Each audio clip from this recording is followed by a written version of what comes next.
Thank you for that warm welcome. It is great to be here at the Republican Jewish Coalition National Leadership Meeting, just 12 months away from a great Republican comeback, and RJC will lead the way. To Norm Coleman, Matt Brooks, my mentor and friend, Hart and Simona Haston from Indiana. It's my great honor to be with all of you today, and to know that right here and right now, from this point forward, we will all resolve to do our part to win back the House, the Senate, governorships across America in 2022, and we're going to win back this country in 2024.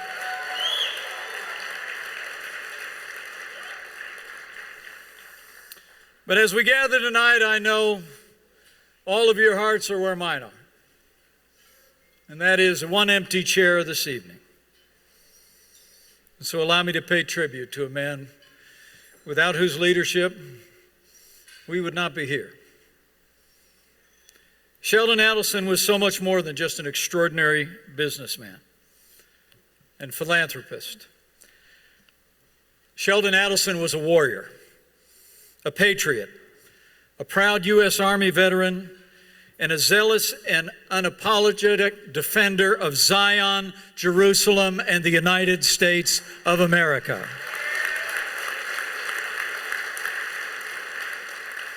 And let me say from my heart, may all who mourn this extraordinary man be comforted with the thanks and the love of the country and the people he did so much to support. And especially to Miriam. Zichrono livracha.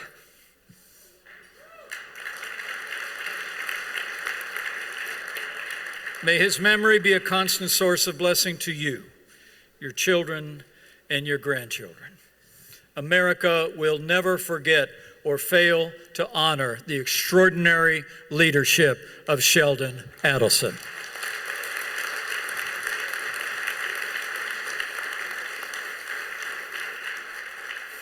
But I came here tonight just to say thank you.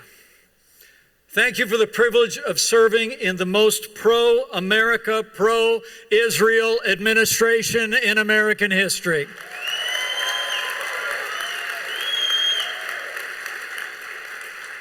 You know, it was the greatest honor of my life to serve as vice president with President Donald Trump. And I will always be proud of the record that we assembled together with your support. We rebuilt our military. We revived our economy. We unleashed American energy. We saw more than 300 conservatives confirmed to our federal courts. And in the midst of the worst pandemic in 100 years, we launched the greatest national mobilization since World War II.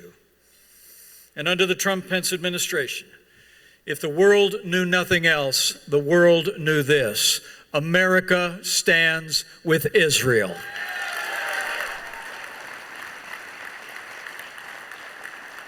The Trump-Pence administration ensured that Israel would always have the resources to be able to defend herself by herself.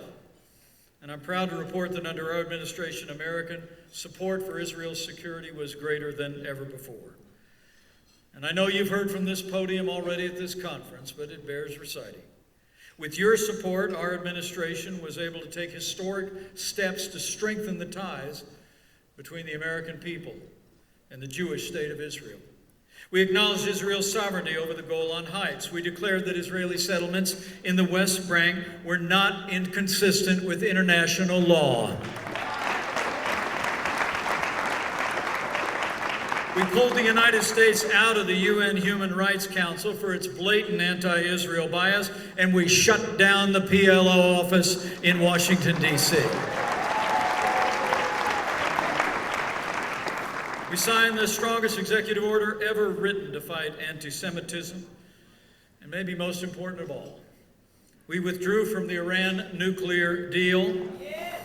We confronted Iran's malign behavior. We vigorously enforced sanctions to bring Iran's oil exports to zero, and Qasem Soleimani is gone.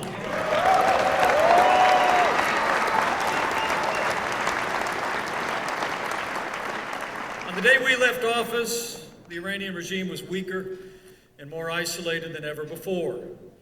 And of course, after years of broken promises across 4 previous administrations, it was President Donald Trump and our administration that kept our promise to the American people and our most cherished ally when we moved the American embassy to Jerusalem, the capital of the state of Israel.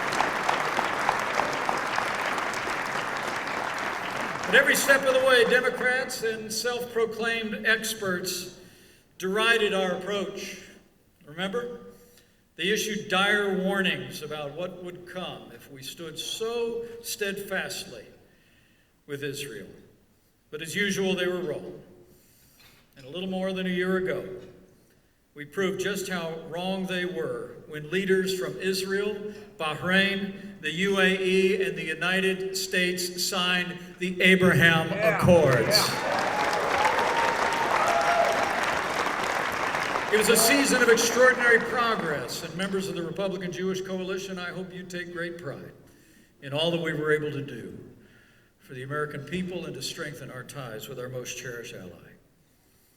But how times have changed. As we gather for this national leadership meeting, America is a nation in crisis. Under President Joe Biden, we're facing the worst border crisis in our nation's history. Runaway spending, the largest tax increase in 50 years being planned, driving a supply chain crisis, and the worst inflation in 30 years. Their radical left agenda is driving up the price of gasoline for working families. A woke crisis in education is dividing our kids by race and silencing students on campuses across America. And the disastrous withdrawal in Afghanistan was a disgrace. And make no mistake about it, President Joe Biden has turned his back on Israel as well. He restored funding to the Palestinian Authority. He announced his intention to rejoin the Iran nuclear deal. And now the Biden administration is planning to open a consulate in Jerusalem for the Palestinian people. This is an unlawful step, and it's time for Congress to act to deny President Biden from opening a consulate in Jerusalem where the American embassy stands.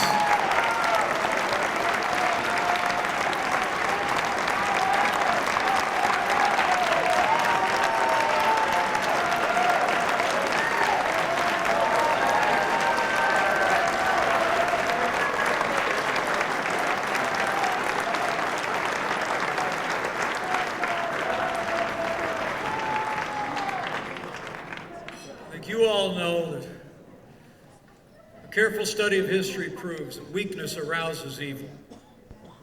And after the president's disastrous withdrawal from Afghanistan, our adversaries are sensing weakness. They're emboldened to test our resolve. In fact, they've already begun to do so. Missiles being fired by North Korea once again.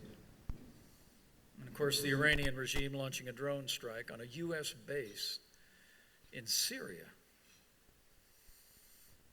But let me say, after traveling all across this country as your vice president over the last 4 years, however weak the current administration may be, the American people are strong, and they will stand with those who stand for freedom. So I just want to thank you. I want to thank you for your steadfast support over the past 4 years and for your prayers.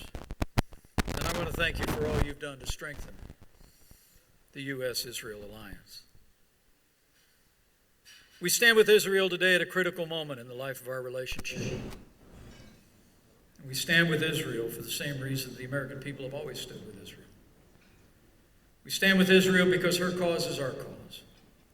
Her values are our values. And her fight is our fight. We stand with Israel because we believe in right over wrong and good over evil. And we stand with Israel because we hold fast to that ancient promise that those who bless her will be blessed.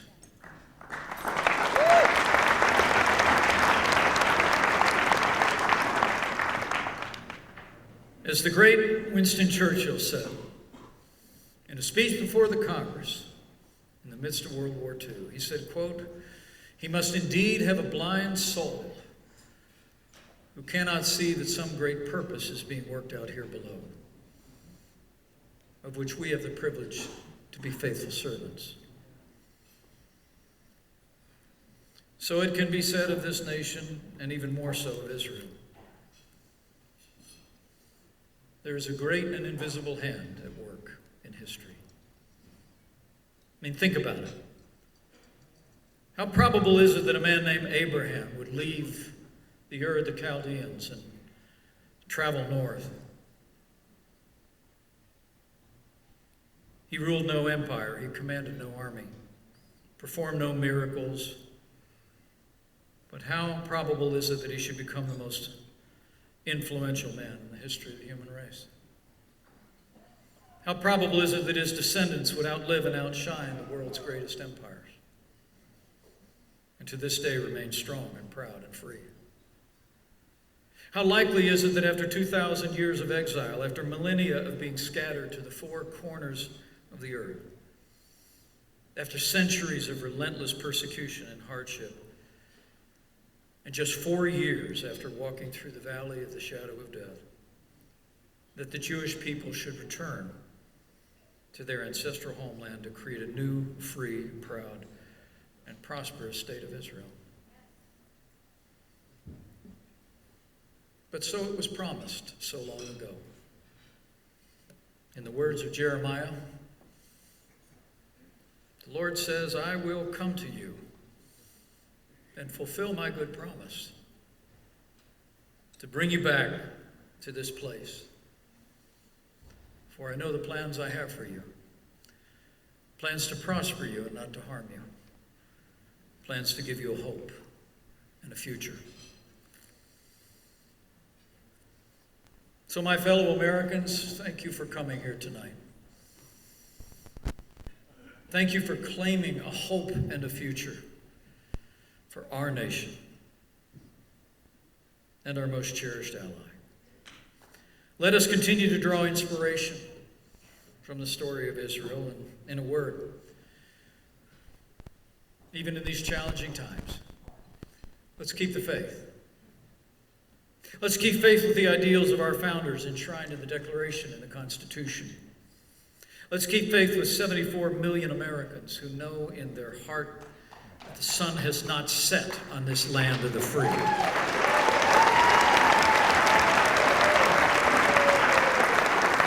And let's keep faith that him who has ever guided this great American experiment and his chosen people guides us still. Because God is not done with America or Israel yet. And I know the best days for our nations are yet to come.